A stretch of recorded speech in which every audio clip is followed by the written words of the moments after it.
আমার জন্মের পরই মা আমাকে রেখে চলে যান। কারণ এই সংসার তার পছন্দের না। মায়ের নাকি নিজস্ব এক পছন্দের মানুষ ছিল। কিন্তু নানা মেনে নেয়নি বিদায় আমার বাবাকে বিয়ে করতে মা বাধ্য হন। শুরু থেকেই সবাই মাকে বোঝাতো যে বিয়ের পর সব ঠিক হয়ে যাবে, কিন্তু মায়ের মন বসল না। দিন দিন সংসারের প্রতি বিষণ্ণতা বাড়তে লাগলো। আমার বাবা, দাদি সহ সবাই মাকে পছন্দ করতেন এবং মানিয়ে নিতেন। এ সময়ে আমি গর্ভে এলাম। মা তখন আরো পাগল প্রায় হয়ে গেলেন।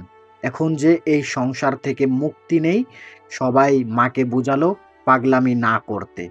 বাচ্চা হয়ে গেলে নাকি সব ঠিক হয়ে যাবে। সময় গড়ালো, কিছুই ঠিক হলো না। গর্ভে থাকা সন্তানের প্রতি কখনই মায়ের ভালোবাসা জন্মায়নি। এমনকি সেই সন্তান ভূমিষ্ঠ হওয়ার পর এক পলকের জন্যও তার দিকে তাকাননি, কোলে নেননি, বরং দাঁতে দাঁত পিষে রাগ নিয়ন্ত্রণ করার চেষ্টা করেছিলেন।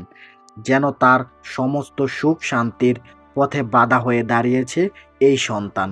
বাবা বুঝিয়েছিলেন জগতের কোনো কিছু দিয়েও এই নারীকে আটকানো যাবে না। তাই তিনি তার পথ থেকে সরে দাঁড়ালেন। মা চলে গেলেন, একবারের জন্য আমাকে দেখলেন না, ভালোবাসলেন না।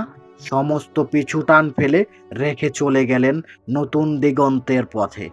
এই কুলুষিত সত্য আমি জেনেছিলাম ৯ বছরে পা দিয়ে। বুঝ হওয়ার পর থেকে লক্ষ্য করেছি আমি আমার অন্য ভাই বোনদের থেকে আলাদা। এমনকি বাবা মায়ের থেকেও আমি ব্যতিক্রম। আশেপাশের লোকজনের কানাঘুষোতে ইঙ্গিত পেলাম আমি এই পরিবারের আলাদা এক সন্তান। সেই চরম সত্য স্বাভাবিকভাবে মেনে নেওয়ার মতো শক্তি আমার ছিল না। ২-৪ কথা অদল বদলের জন্য মনে হতো এগুলো মিথ্যে। মা হয়তো এখনো ভীষণ কষ্ট পেয়ে চলে গেলেন। নিজের অবচেতন মনে যা ভেবে যুক্তিযুক্ত মনে হতো তাই ভাবতাম। আমার সৎ মা একজন ভালো মানুষ। তার অন্যান্য সন্তানদের মতো আমাকেও ভালোবাসতেন। কিন্তু সময়ের চক্রে সেগুলোকে আমার বিষ বলে মনে হতো। কোনো সন্তানকে তার আপন মায়ের চেয়েও কেউ বেশি ভালোবাসতে পারে না, এই প্রশ্নে বারবার আমি বিভ্রান্ত হয়েছি। সৎ মায়ের আদর যত্নকে মনে হতো আলাদা খাতির। ভাবতাম এর পিছনে কোনো লাভ বা লালসা জড়িত। মায়ের সাথে সম্পর্ক না থাকলেও নানা বাড়িতে আমার যাওয়া হতো। যতই হোক, মা তাদের পরিবারের সন্তান, তাই তারা সব সত্য আড়ালে রেখেছে। মায়ের সাথে তাদের কোনো সম্পর্ক ছিল না। তীব্র ঘৃণা ছুড়ে দিয়ে মা তাদেরকে অস্বীকৃতি জানিয়ে চলে গেলেন। নানা বাড়ির মানুষেরা বুঝাতো যে তাদের মেয়ের কোনো দোষ নেই। আমার বাবার পরিবার নাকি ধরে রাখতে পারেনি। ধীরে ধীরে আমিও তাদের কান পড়াতে ডুবে গেলাম। মায়ের বয়সী দ্বিতীয় মাকে গ্রহণ করতে পারিনি। সহ্য হতো না। স্বভাবগত তিনি ছিলেন চুপচাপ ও সরল প্রকৃতির মানুষ। বাড়িতে থাকাকালীন সময়ে প্রত্যেক দিন তাকে বিভিন্নভাবে অপমান করতাম। আমার কথাবার্তা আচরণে কেবল ঘৃণা প্রকাশ পেত। এরপরেও তিনি মায়ের অধিকার নিয়ে আমার সামনে আসতেন। সব সময় তিনি আমার সমস্ত ভুল আড়ালে রাখতেন। তাই বাবার সামনে কখনো আমার জেদি একরোখা স্বভাব প্রকাশ পায়নি। আমি তার কাছে ছিলাম লক্ষ্মী একটা মেয়ে। বয়স বাড়ার সাথে সাথে মায়ের জন্য আরো উতলা হয়ে উঠলাম। আমি তার ঠিকানা চাইলাম। একবার দেখতে চাইতাম। বাবা তখন বলতেন, তোমার মা নিজেই চান না তোমার সাথে দেখা করতে, তাই তোমাকেও ভুলে যেতে হবে। আমার এসব কথা বিশ্বাস হতো না। মায়েরা কখনো এমন হয় না। স্বামী সংসার অপছন্দের হলেও সন্তান কখনো কোনো মায়ের কাছে অপছন্দের নয়। সবকিছুর জন্য সৎমাকে দায়ী মনে হতো। ভাবতাম তার কান পড়ায় হয়তোবা আমাকে মায়ের কাছে যেতে দেয় না। প্রতিদিনই মাকে মনে পড়তো, মা দেখতে কেমন, কিভাবে কথা বলেন, নানান প্রশ্ন আমায় ভাবাতো। মায়ের শূন্যতা যেন কোনোভাবেই পূরণ হচ্ছিল না।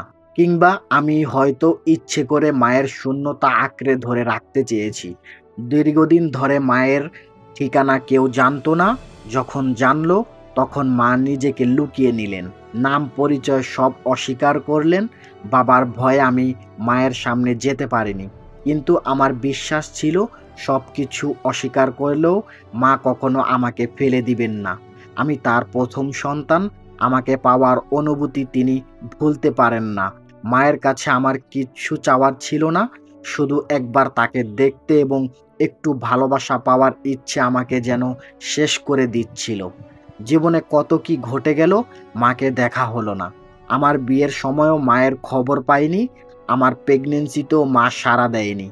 সদ্যোজাত সন্তান হারিয়ে যখন আমি প্রায় হয়ে গেলাম, তখনও আমার মা আসেনি। বাবা বলতেন তিনি নিজে নাকি মাকে অনুরোধ করেছিলেন, এরপরও মা আসেননি। আমার তখনও এসব কথা বিশ্বাস হতো না। ভাবতাম মা আসলে জানেই না। একদিন দীর্ঘ পথ পাড়ি দিয়ে আমি নিজেই ছুটে গিয়েছি মায়ের কাছে।